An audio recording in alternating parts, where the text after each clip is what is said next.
Hello students, अभी मैं आपको यहाँ पर बताने वाला हूँ क्लास 10th की एक्सरसाइज 9.1 में क्वेश्चन नंबर 12। क्वेश्चन नंबर 11 तक हम लोगों ने कर लिया है और क्वेश्चन नंबर 12 किस तरह से करेंगे अभी हम लोग यहाँ पर वही समझेंगे। मैं आपको वन बाय वन उसकी सारी स्टेप समझाऊंगा। क्वेश्चन का हम लोग डायग्राम किस तरह से बनाएंगे, क्वेश्चन की फिगर को कैसे समझेंगे, ये भी हम लोग यहाँ पर सीखेंगे और वो आपको यहाँ पर पूरी तरह से मैं अभी बताने वाला हूँ। ठीक है, क्वेश्चन नंबर 12 अगर आप लोग एक्सरसाइज 9.1 से पढ़ेंगे तो आपको समझ में आएगा कि उस क्वेश्चन में आपको क्या फाइंड करना है और क्या दिया गया है। ठीक है, मैं आपको यहाँ पर एक बार उसको दोबारा पढ़ के समझा दूंगा।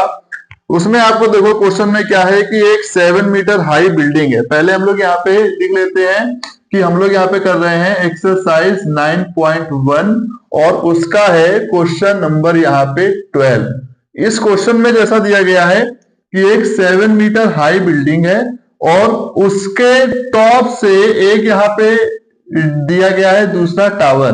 ठीक है, और इस बिल्डिंग से इसके टॉप से इसके यहाँ पे जो एंगल ऑफ एलिवेशन बन रहा है, ठीक है, वो तुम्हारा बन रहा है 60 डिग्री। अगर हम इसको यहां से बंद कर दें इस तरह से तो ये 60 डिग्री बन रहा है और angle of depression of its foot, तो यहां से जो ये इसको इस तरह से क्लोज कर रहा है, इसका जो एंगल बन रहा है वो बन रहा है तुम्हारा 60 डिग्री। ये तुमको फिगर दी गई है और तुमको यहाँ पे इसकी हाइट ऑफ द टावर निकालनी है। ठीक है, ये इसका क्वेश्चन है। ठीक, पहले इसकी नेमिंग कर लेंगे हम लोग, ए बी सी डी और ई।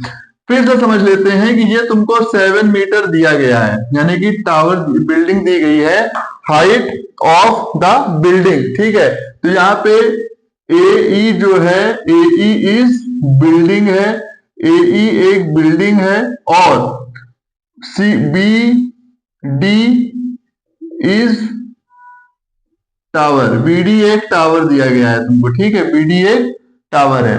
अब यहां पे तुमको दिया क्या है, height of building, height of building दी गई है जो कि तुम्हारी है 7 मीटर।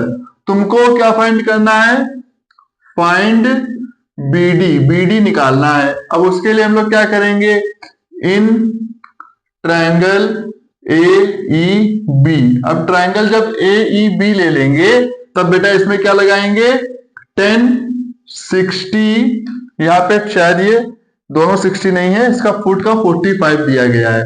ठीक है, ये वाला जो इसका एंगल है ये 45 डिग्री दिया गया है।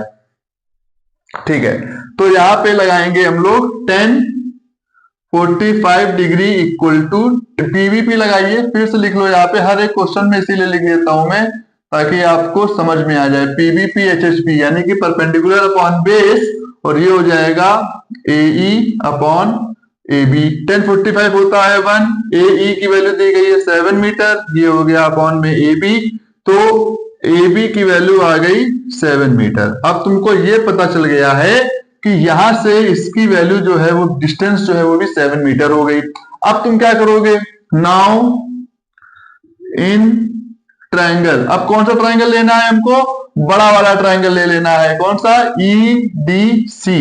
ठीक है, ई डी और सी ले लेंगे। जब ई डी सी ले लेंगे या डी सी बोलो, जो भी बोलना है वो बोलिए, इसको हम ले लेते हैं यहाँ पे डी ई सी। ठीक है, डी ई सी, जब डी ई सी ले लेंगे तो फिर से करेंगे 10 60 इक्वल टू परपेंडिकुलर, यहाँ पे क्या हो जाएगा डीसी और बेस कितना हो जाएगा ईसी। यहाँ पे 10 60 की वैल्यू हो जाएगी √3।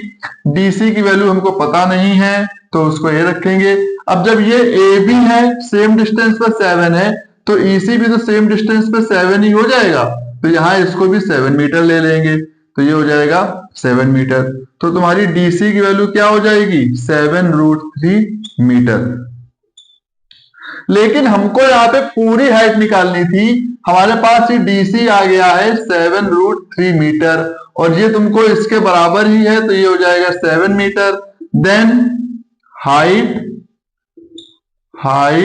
Of tower, height of tower क्या हो जाएगी, डीसी प्लस बीसी। अब डीसी तुम्हारा कितना हो गया है 7√3 मीटर, प्लस ये हो गया है तुम्हारा 7 मीटर, तो ये हो जाएगा 14√3 मीटर। ये तुम्हारी यहाँ पे हाइट ऑफ टावर निकल आएगी। और इस तरह से हम लोग क्वेश्चन नंबर 12 को सॉल्व करेंगे। अगर क्वेश्चन समझ में आया है तो इसको दोबारा से लगाइए। इस क्वेश्चन को एक बार और लगाओगे तो तुम्हारा वो क्वेश्चन अच्छी तरह से और क्लियर हो जाएगा और तुम्हारी प्रैक्टिस भी अच्छी तरह से हो जाएगी। इसके बाद 13, 14, 15 तीन क्वेश्चन और बचे हैं, हमारी एक्सरसाइज खत्म हो जाएगी और पूरा चैप्टर खत्म हो जाएगा फ्रॉम एनसीईआरटी बुक से। ठीक है, सारे वीडियो देखो, चैनल पर सारे वीडियो पड़े हुए हैं, सब क्वेश्चन समझाए हुए हैं। अच्छी तरह से पढ़िए और अपने एग्जाम की तैयारी करिए। Thank you so much.